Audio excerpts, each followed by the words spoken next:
Muchas bendiciones a todos ustedes, los hermanos de la Iglesia Bautista de San Fernando Chosica y también muchos otros hermanos que estudian estos videos. Estamos en la Biblia, el libro que nadie conoce, cómo estudiar la Biblia. Estamos en el tema número 9 que abarca las reglas número 9 y 10. Un total de 15 reglas para el estudio bíblico estamos estudiando. La regla número 9 entonces dice lo siguiente: tome siempre el pasaje literalmente hasta que sea imposible, hasta que ya no se pueda de ninguna manera tomar el significado literal. Porque las figuras retóricas o el simbolismo se distinguen claramente, a veces se distinguen por el contexto, o de otra manera siempre es fácil identificar las figuras simbólicas y también las figuras retóricas. Literalmente siempre hay que tomar las palabras de la Biblia. Ya hemos estudiado que la Biblia es un libro de palabras, de las palabras de Dios. Cada palabra fue escogida exactamente por el Espíritu Santo. De ahí que en la Biblia cada palabra cobra una importancia muy grande. Entonces, lo que está escrito en la palabra de Dios siempre hay que tomarlo de manera literal, a menos que ya sea imposible. Pero ¿qué significa literal? Literalmente es el significado natural y exacto de una palabra. Y simplemente lo que significa. Digamos, una mesa es una mesa, una mano es una mano, mano, lo que todo el mundo conoce como mano, esa es la palabra mano. Eso quiere decir literalmente. Porque la otra forma de entender algunas palabras es de manera simbólica. Literal es en el significado. Lo contrario de literal es lo retórico o también lo simbólico. Y esas dos formas, a veces encontramos las formas retóricas en la Biblia o también las formas simbólicas. Y pongamos un ejemplo antes de avanzar. Cuando nosotros hablamos de que el sol se va a poner, está llegando ya el final de la luz, ¿no? Está acercándose la noche, entonces decimos, se va a poner el sol. Dentro de media hora ya no habrá luz porque se está poniendo el sol. Es decir, nosotros hablamos de que está escondiéndose el sol. Ahora, esto de que el sol se está poniendo en realidad es algo retórico, no es exacto lo que sucede, porque ya sabemos, siglos atrás la ciencia encontró, y la Biblia también lo dice, no es el sol el que se esconde, es la tierra que va girando. Entonces, si corrigiéramos eso, diríamos, bueno, dentro de media hora ya no habrá luz sino oscuridad. ¿Por qué? Porque la tierra va a girar y al girar entonces vamos a quedar detrás del horizonte, ya no habrá luz porque la tierra está girando. Pero ¿quién dice la tierra está girando, ya se acerca la noche? Nadie dice eso. Cuando decimos el sol se va a poner, es en realidad un lenguaje retórico. Y Dios utiliza la misma forma de hablar que utilizamos nosotros, que el hombre utiliza. Por eso en la Biblia también dice el sol se pondrá, el sol se pone.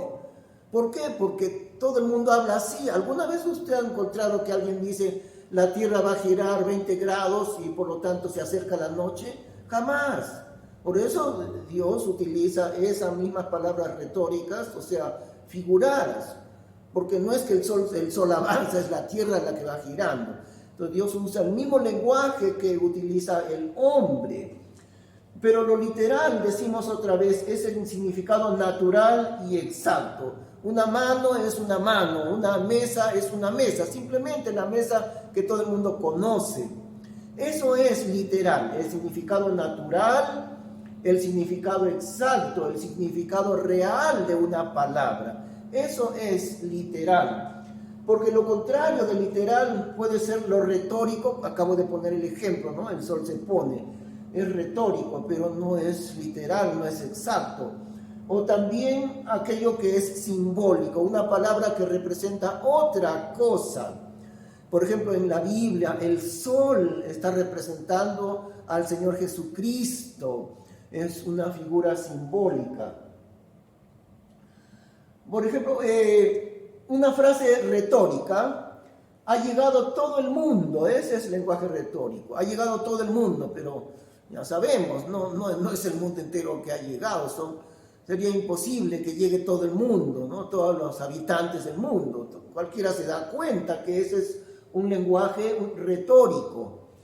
Si dijéramos, en cambio de decir llegó todo el mundo, diremos la cantidad exacta. Han llegado 75 personas. Eso es literal.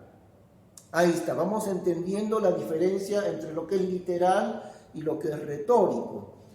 Han llegado 75 personas, es literal, señala lo que es exacto. Entonces, la regla número 9 nos dice lo siguiente: tome siempre las palabras de la Biblia en su significado literal, a menos que ya sea imposible el significado literal. Y no es difícil entender la diferencia, porque cuando la Biblia emplea figuras retóricas o cuando la Biblia usa palabras simbólicas, estas palabras se pueden distinguir, sin dificultad se puede distinguir. Por eso siempre hay que darle a las palabras bíblicas el significado literal y exacto. Muy bien. Otro ejemplo: me muero de hambre es un lenguaje retórico, ¿no? Porque la persona no está muriendo, no está agonizando por falta de comida. Lo que pasa es esto, ¿no? Siento mucha hambre, y eso sí es literal. Siento mucha hambre es literal, porque es exacto. Tengo bastante hambre, ¿no? Pero si yo digo me muero de hambre, esto es una figura retórica. Correrán ríos de sangre, otra frase que es retórica. Pero si decimos morirán muchas personas, eso es literal. Es literal, van a morir muchas personas. Retóricamente diremos correrán ríos de sangre. Esa es la diferencia. Los incrédulos, hay un hecho aquí por el que es necesario respetar con mucho cuidado la regla del lenguaje literal de la Biblia. ¿Por qué? Porque en varios casos en las palabras de la Biblia, las personas incrédulas quieren negar lo que dice la Biblia, atribuyéndole el simbolismo a las palabras que son literales. Atribuyéndole simbólico, tomando como si fueran simbólicas las palabras que son literales. Eso hacen los incrédulos. Por ejemplo, cuando la Biblia habla del fuego del infierno, quieren decir ellos, los incrédulos, quieren decir que no es fuego literal, sino un fuego simbólico. Entonces van a decir, no, pero eso del fuego del infierno es una manera retórica de hablar, es una manera simbólica. Está diciendo que, bueno, la persona va a sufrir, emocionalmente va a sufrir como si se estuviera quemando, va a sufrir la persona, pero no se va a quemar. Eso es simbólico, eso es retórico. Y sobre ese punto es que queremos entender. Dios habla literalmente del fuego del infierno. Jamás encontramos el significado del fuego del infierno como algo simbólico ni como algo retórico. Siempre es literal. Y al decir literal estamos diciendo es verdadero. El infierno, con dos palabras. La palabra fuego, la palabra candela, todos saben qué es fuego, qué es candela. El fuego que incendia, el fuego que destruye todo a su paso. Ese es el fuego del infierno. Además, dice la Biblia, el fuego del infierno es eterno. Entonces, esas palabras literales y exactas, pero como decimos, la gente incrédula quiere negar el significado literal, diciendo que son simbólicos. En este caso, Dios describe el infierno con muchas palabras diferentes. Para que no quede ninguna duda, Dios conoce lo que es el hombre, Dios conoce cómo el hombre quiere escapar de la verdad de la Biblia, y por eso enfoca la Biblia. Estamos poniendo el ejemplo, ¿no?, del fuego del infierno. Por eso Dios describe el infierno de maneras muy diferentes, por todos lados, para que no quede ninguna duda de que el infierno es algo literal, no retórico, no simbólico, literal, real, exacto. Ese es el significado de las palabras de la Biblia. Vamos a ver en Isaías 33, una de las referencias del Antiguo Testamento. Los pecadores se asombraron en Sión, espanto comprendió a los hipócritas. Fíjese cómo el contexto, siempre hablamos del contexto. ¿Cuál es el contexto en este caso del infierno? Los pecadores, los hipócritas. ¿Quién de nosotros morará con el fuego consumidor? ¿Quién de nosotros habitará con las llamas eternas? Una de las primeras referencias a la condenación del infierno. También Mateo 13:40. De manera que como es cogida la cizaña y quemada a fuego, así será en el fin de este siglo. Enviará el Hijo del Hombre sus ángeles y cogerán de su reino todos los estorbos y los que hacen iniquidad, y los echarán en el horno de fuego. Allí será el lloro y el crujir de dientes. Vamos a ver desde diferentes maneras, desde diferentes ángulos, con diferentes descripciones, la Biblia nos enseña lo que es el fuego del infierno, para que nadie diga que es algo simbólico.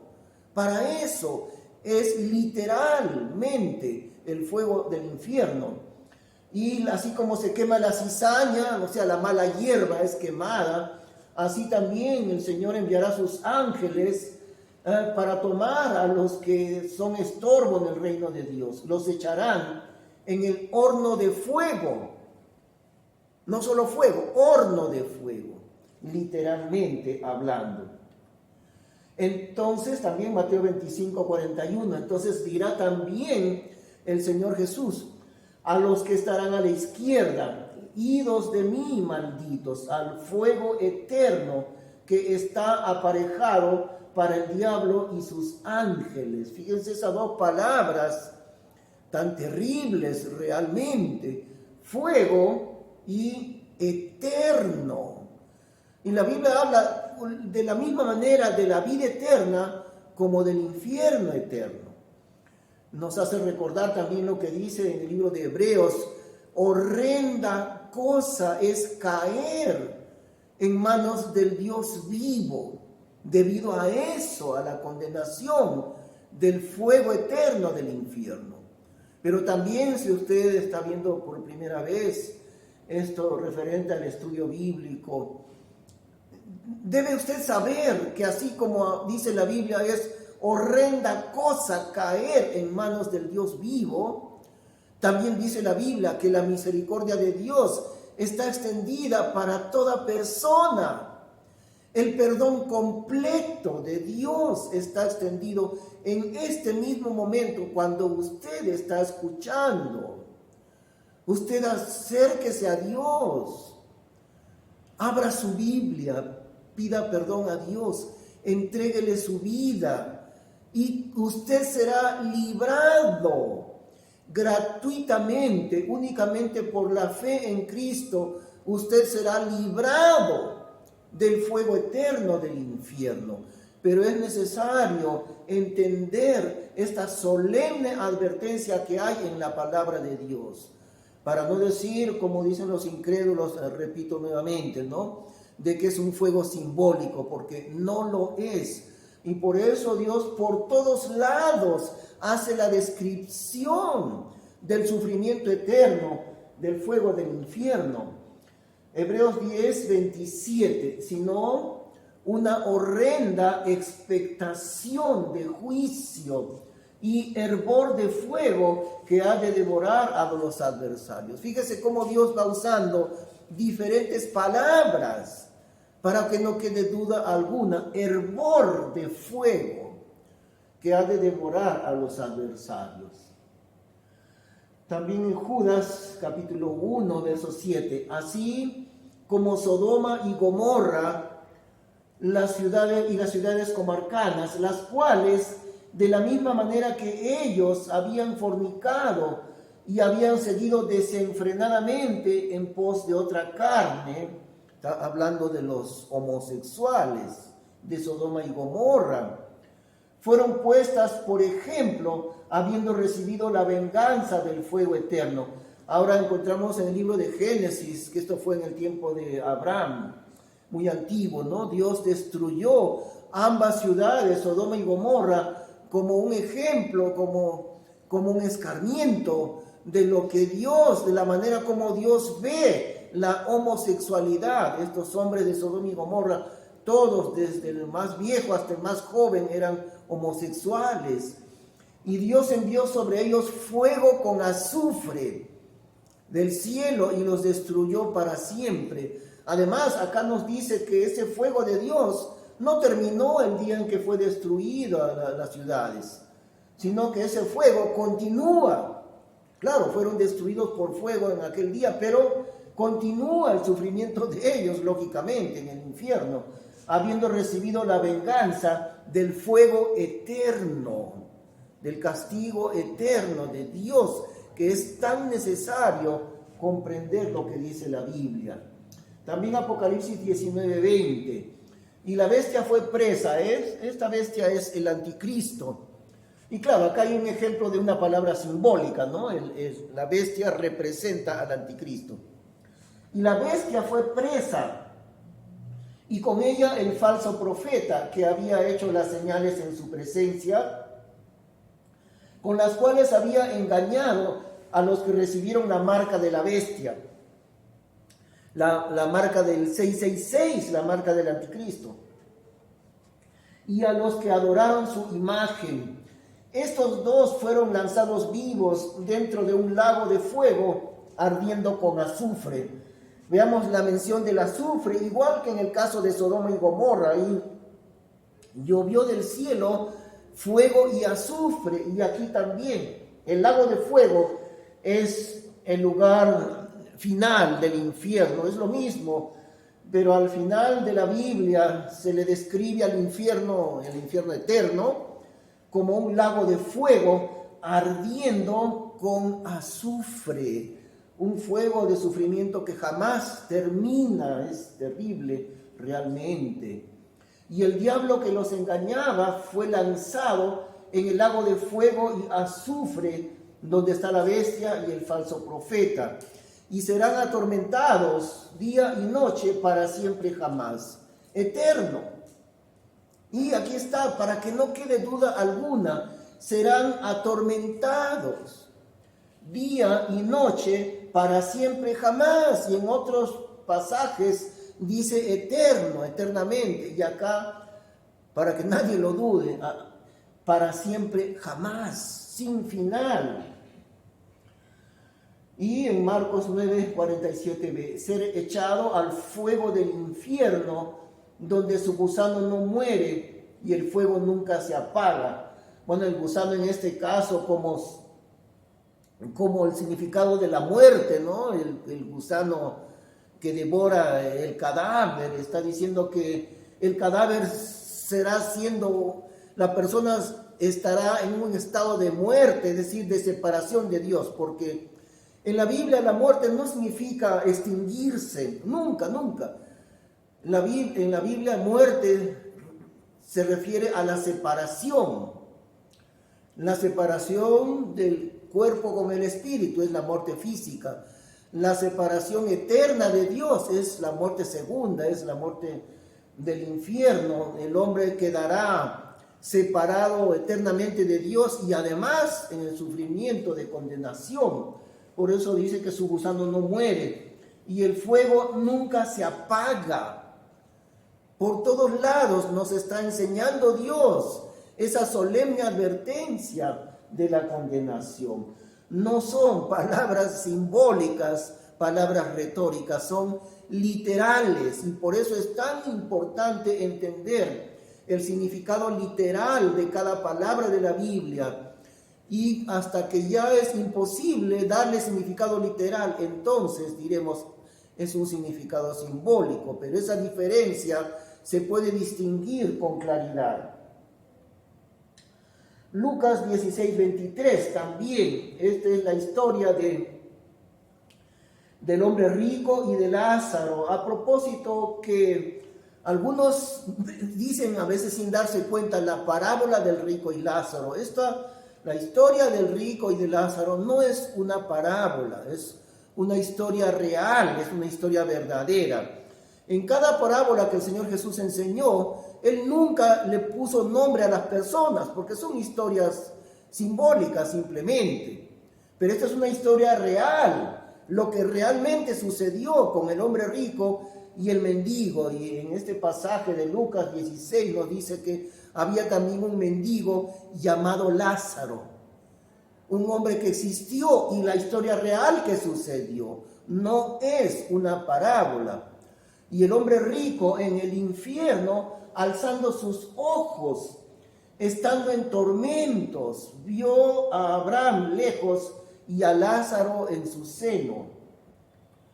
Entonces él, dando voces, dijo: Padre Abraham, ten misericordia de mí, y envía a Lázaro que moje la punta de su dedo en agua y refresque mi lengua, porque soy atormentado en esta llama. ¿De cuántas maneras nos advierte Dios? Y este es un caso real. Como algunos dicen, ¿no? Si alguien hubiera ido a la muerte, entonces si hubiera regresado le íbamos a creer que realmente existe el infierno, el cielo. Entonces, esto es una descripción de alguien que realmente ya está en el infierno, este hombre rico. Y él en su tormento le suplica a Abraham: por favor, envíalo a Lázaro que moje la punta de su dedo en agua. Es decir, es una descripción tan exacta y terrible. Su sufrimiento era tan grande por el fuego que se conformaba con una sola gota de agua en la punta de su lengua. La punta de su dedo, con una sola gotita que refresque su lengua.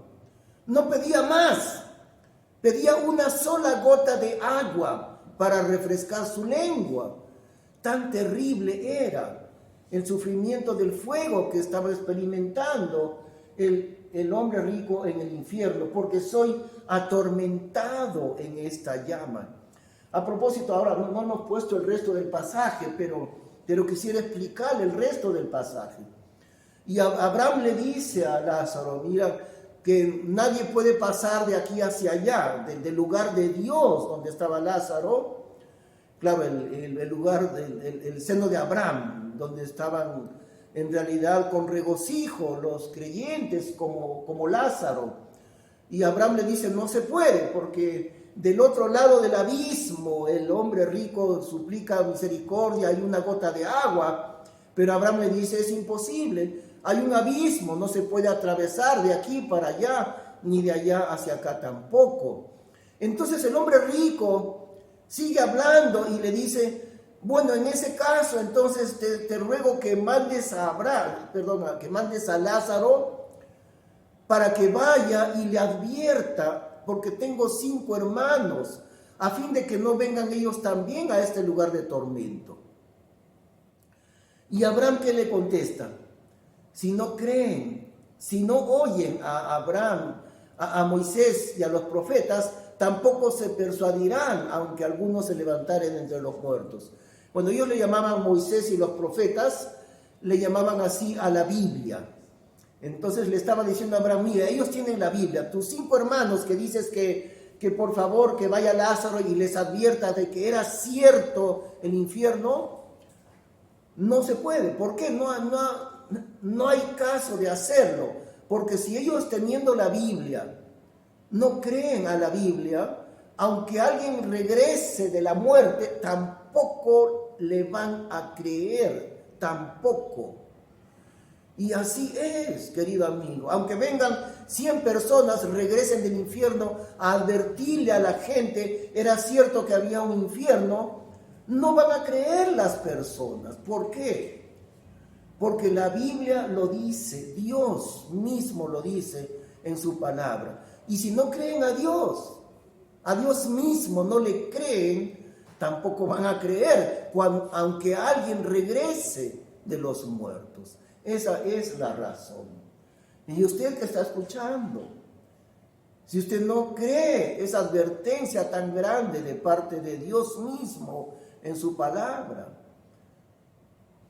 nadie puede librarle a usted del infierno si usted no cree la advertencia de Dios, si usted no viene al Señor para pedirle perdón.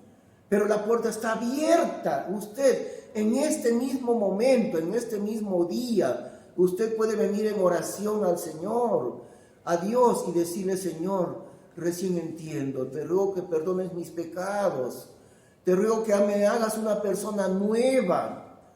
Y la Biblia dice que usted, por la fe en Cristo, gratuitamente será librado del infierno, más bien recibirá vida eterna. Ahora, si usted no lo cree, nadie podrá hacer nada por usted para ser librado de la condenación. Otro caso donde los incrédulos quieren negar el significado literal son los 7 días de la creación. Este es otro ejemplo también, ¿no? Eso está en el libro de Génesis, en la creación de Dios en 7 días. Y vamos a verlo, porque los que son incrédulos quieren negar ese significado, que son 7 días literales, o sea, 7 días cada uno de 24 horas. Vamos a verlo. Entonces, aquellos que afirman que cada día de la creación no fue un día, sino una etapa, claro, lo que en realidad lo que quieren hacer es como querer acomodar la Biblia con la evolución, porque la famosa evolución esta, que es a propósito es una gran mentira, es un tremendo engaño. Pero la evolución quiere decir que, bueno, tuvieron que pasar 300.000 millones de años hasta que surgió la vida y toda una serie de fantasías infantiles realmente. Entonces, hay algunos hermanos, algunos creyentes que quieren acomodar la Biblia con la evolución. Entonces dice, cada día de la creación no fue un día, sino una etapa fue. Hubieron 7 etapas de lo que sucede en Génesis. Entonces, por ejemplo, el primer día que está en Génesis significa el primer 1.000.000 de años, o algo así. Y el segundo día, otro 1.000.000 de años, etcétera, ¿no? Entonces, quitándole el significado literal, son días de 24 horas, no son etapas de estas invenciones absurdas de la evolución. En primer lugar, afirmar eso es negar completamente el poder de Dios. ¿Por qué? Porque según la evolución, no puede hacerlo Dios en un solo día de 24 horas. No es un Dios que no tiene poder. No tiene poder suficiente para crear en un día o en 7 días. Necesita 1.000.000 de años el primer día, y en total necesita 7 millones de años o 7.000 millones de años, o como fuere, según esas fábulas de la evolución. Es un Dios que tiene un poder pequeñito, no le alcanza su poder para crear las cosas en un periodo corto. Bueno, esto nos hace recordar al Señor Jesús en la muerte de Lázaro, cuando Jesús, encontramos en el libro de Juan, regresó a Betania después de 4 días que ya había fallecido su amigo Lázaro. Y cuando él se acercó a la tumba, que en la manera judía tapaban con una piedra, era como una cueva, y el Señor dice, quitad la piedra. Y su hermana, la hermana de Lázaro, le dice, Señor, hiede ya porque es de 4 días. O sea, está descompuesto el cuerpo y está oliendo. Y Jesús le dice a ella, no te he dicho que si creyeres verás la gloria de Dios.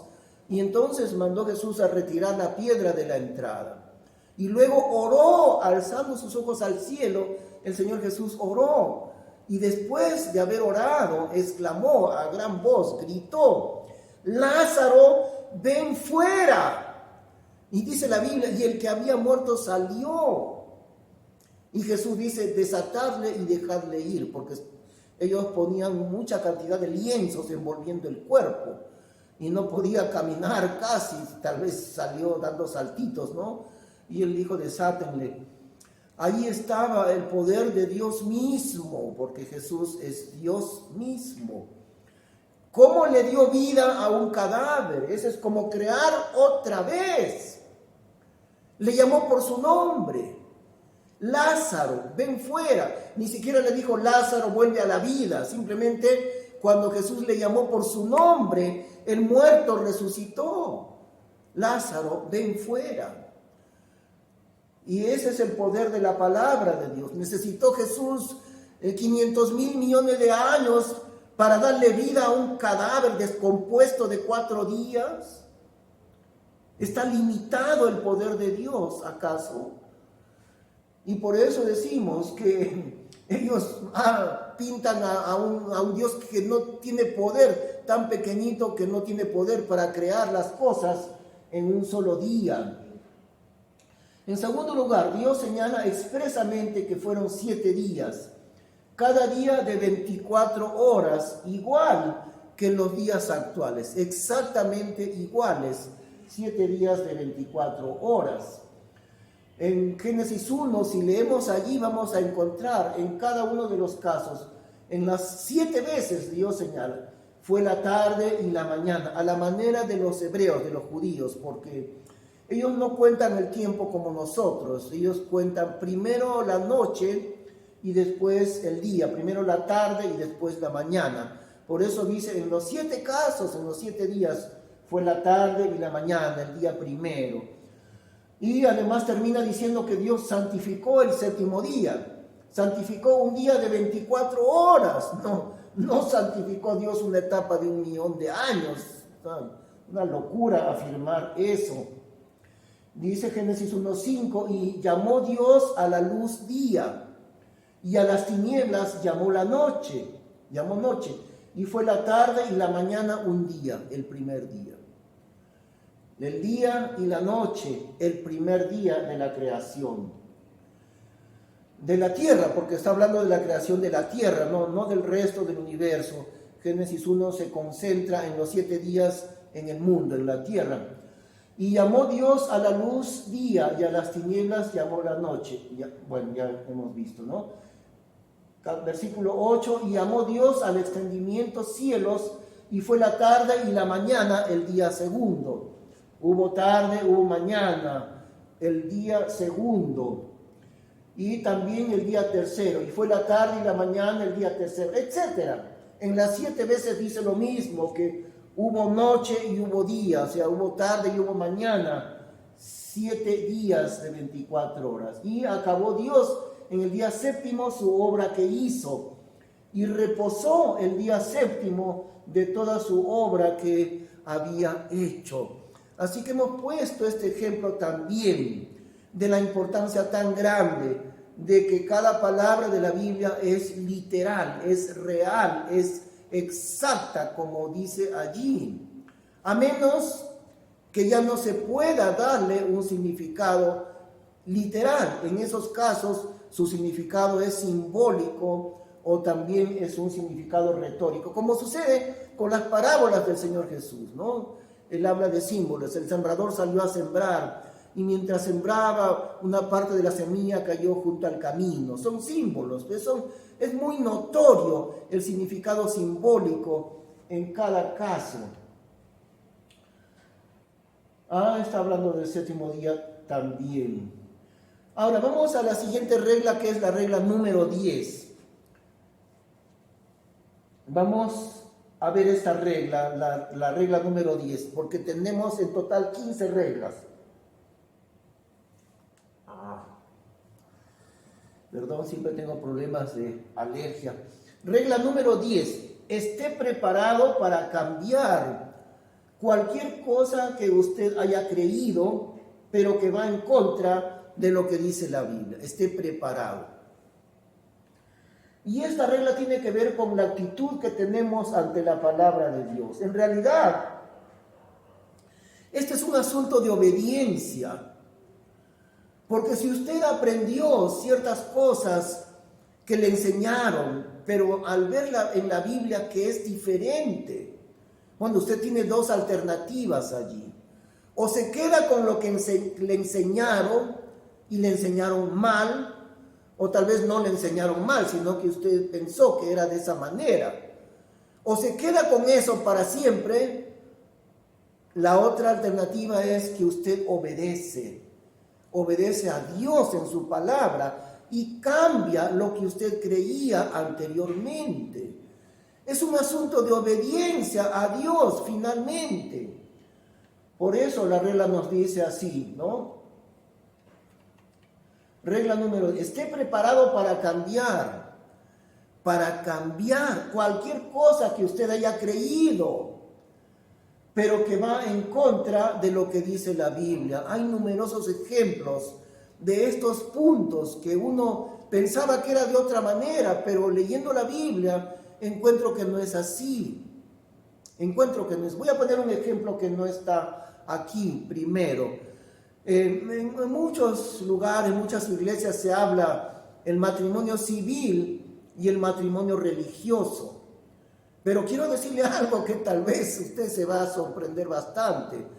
Matrimonio religioso no existe. No hay matrimonio religioso delante de Dios. En Romanos capítulo 13 la Biblia dice que nosotros los cristianos y también todas las personas debemos someternos a las autoridades. Y también dice Romanos 13, porque las autoridades que existen son autoridades que han sido colocadas por Dios.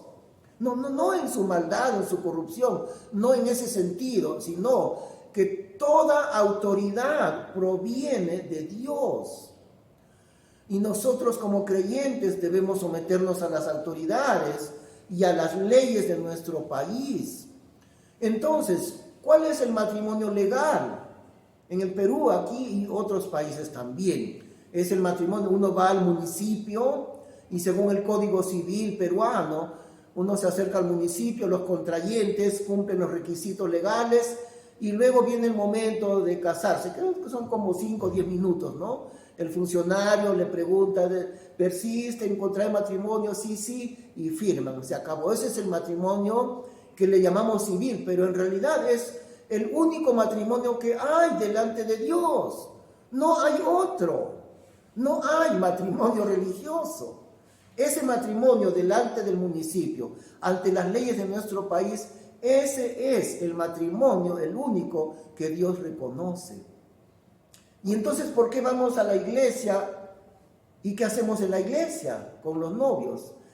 Pedimos la bendición de Dios. Sí, por supuesto. Nos reunimos todos los testigos, los invitados y los que contraen matrimonio. Pero ellos ya tienen que haber contraído matrimonio, no en la iglesia, porque no hay matrimonio en la iglesia. Tienen que haber contraído matrimonio antes en el registro civil. Y lo que hace el pastor es, el pastor no los está casando. El pastor pide la bendición de Dios sobre este nuevo matrimonio que ya se produjo en el registro civil. Eso es la figura. Por eso decimos, ¿no? Esté preparado para cambiar cualquier cosa que usted haya creído anteriormente, pero que va en contra de lo que dice la Biblia. Y es un asunto de obedecer. Obedecemos a la tradición, obedecemos a Dios. Es un asunto de a quién obedecemos, finalmente. A veces tenemos que desaprender lo aprendido, realmente. con lo que encontramos en la Biblia y nos damos cuenta, uy, pero no era así, yo pensaba que era de esta manera, pero no es así, recién me doy cuenta, tenemos que desaprender lo que hemos aprendido anteriormente. Vamos a poner algunos ejemplos. Por ejemplo, es una creencia común entre los hermanos acerca de la Semana Santa, ¿no? Muy tradicional, la Semana Santa. Pero hay una cosa, la Semana Santa no viene de la Biblia, viene de la enseñanza católica, no de la Biblia. No existe Semana Santa en la Biblia. Usted se sorprenderá bastante.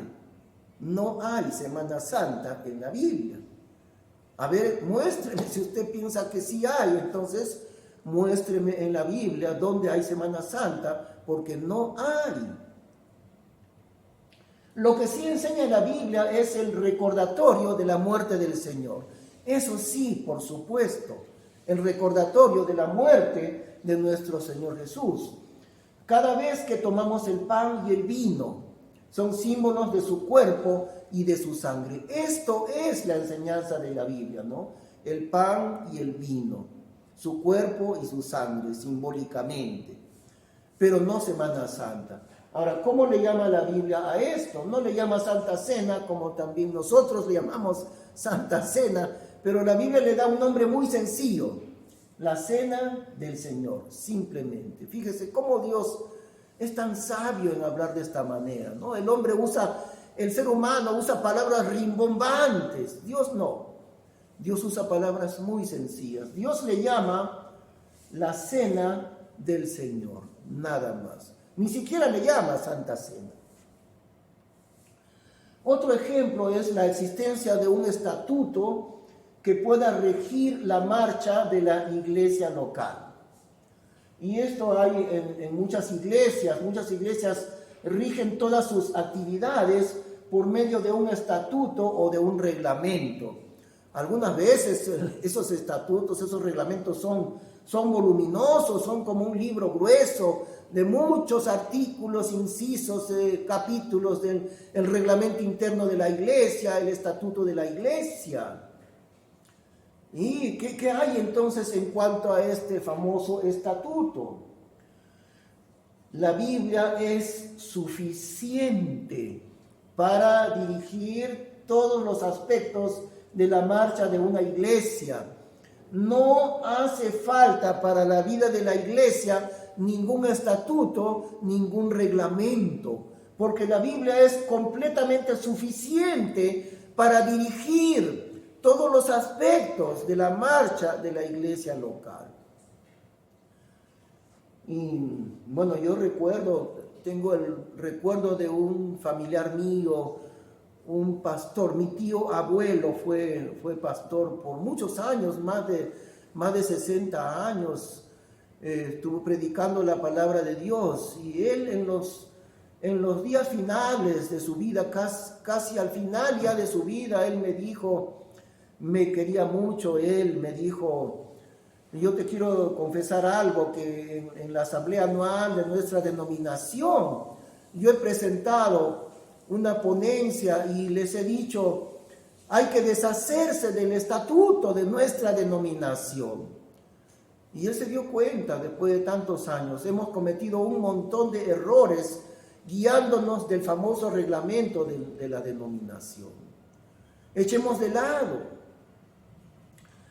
También les cuento otro caso, otro pastor, aquí también en el Perú, en una reunión de cierta cantidad de pastores también, y estaban debatiendo acerca de cierto punto en relación al reglamento que tenían ellos, ese grupo de pastores bautistas. Ahora entonces, como surgió una pequeña discusión, ¿no? Que esta sí, que el artículo número tanto, que el inciso número tanto, según el reglamento debemos hacer así. Y este pastor perdió la paciencia y se puso adelante y les dijo, a ver, un momento, queridos pastores. Y les estoy hablando de un pastor muy respetado de muchos años en su ministerio. Y les dijo, miren colegas pastores, miren, aquí está el estatuto, tomó en sus manos el estatuto. Miren lo que voy a hacer con esto, con el estatuto. y lo tiró al suelo. Y después les dijo, ahora voy a tomar la Biblia en mis manos. ¿Se imaginan ustedes que yo voy a tirar al piso la palabra de Dios, la palabra viviente de Dios, la voy a tirar al piso? Pero ese famoso estatuto y reglamento yo lo he tirado al piso, porque no tiene valor. Lo que tiene valor para nuestra vida es esto, la Biblia, la palabra de Dios. Nadie le pudo responder, nadie le pudo argumentar a las palabras de este amado pastor, a quien yo aprecio bastante. Eso es en cuanto a este aspecto. Ahora, ¿por qué en la Iglesia Bautista de San Fernando Chosica, en nuestra iglesia, por qué tenemos un estatuto? Porque sí tenemos un estatuto que se hizo de la manera lo más sencilla posible, lo más corto posible. En realidad se hizo solamente para cumplir el Código Civil que nos exige el Estado. Sí tenemos un estatuto. La razón es la siguiente: es imposible registrar la propiedad del templo sin tener un estatuto ante los registros públicos. Es imposible. No podríamos sustentar la propiedad de nuestro templo sin que haya un estatuto. Es por eso que lo tenemos, es la única razón, porque tenemos un estatuto. Ahora, por otro lado, en el tiempo que se hizo, lo más corto y sencillo posible, únicamente para cumplir las leyes, la necesidad de una directiva y la asamblea anual, listo, es un estatuto muy pequeño el que tenemos. Pero aquí en la iglesia de San Fernando no nos guiamos por el estatuto, nos guiamos directamente por la palabra de Dios, directamente. Cualquier problema, cualquier asunto que tengamos, acudimos a la Biblia y buscamos la respuesta de este problema en la Biblia, no en el reglamento ni en el estatuto. Y también les quiero mostrar algo. Hace ya varios años que los miembros de nuestra iglesia hemos firmado un documento en el libro de Actas. En ese documento estamos reconociendo que el único estatuto para nuestra iglesia es la Biblia. Y también que en cualquier caso que se presente discrepancia entre el estatuto y la Biblia, lo que vale es únicamente la Biblia, no el estatuto o reglamento. Y les quiero mostrar lo que tenemos aquí. Esto es un libro de Actas y aquí tenemos, dice así, declaración del 17 de enero del 2016 de la Iglesia Bautista de San Fernando Chosica. Todos los hermanos que estuvieron presentes en esa fecha hemos firmado esa declaración.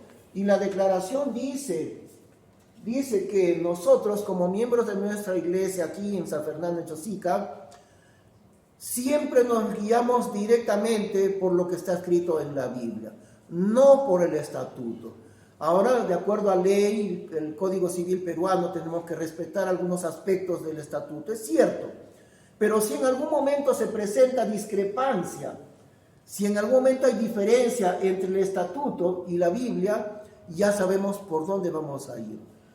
Lo que vale únicamente es la Biblia, no el estatuto o el reglamento. Muy bien, hemos puesto algunos ejemplos de estas reglas, la regla número 9, la regla número 10. Estoy seguro que usted puede aprender bastante con este curso que tenemos, cómo estudiar la Biblia, cómo aprender el libro que nadie conoce. Les invito a orar un minutito. Gracias, Señor Padre Celestial, por lo que hemos aprendido también el día de hoy. Gracias por tantas personas, Señor, que al estudiar este curso pueden aprender, ser iluminados por tu palabra y entenderla y conocerla, Señor. Porque muchas personas, la mayoría de las personas y aún la mayoría de los creyentes no conocen tu palabra, el libro que nadie conoce. Te damos las gracias, Señor, en el nombre de Cristo Jesús. Amén. Que el Señor les bendiga. Nos encontraremos la próxima semana.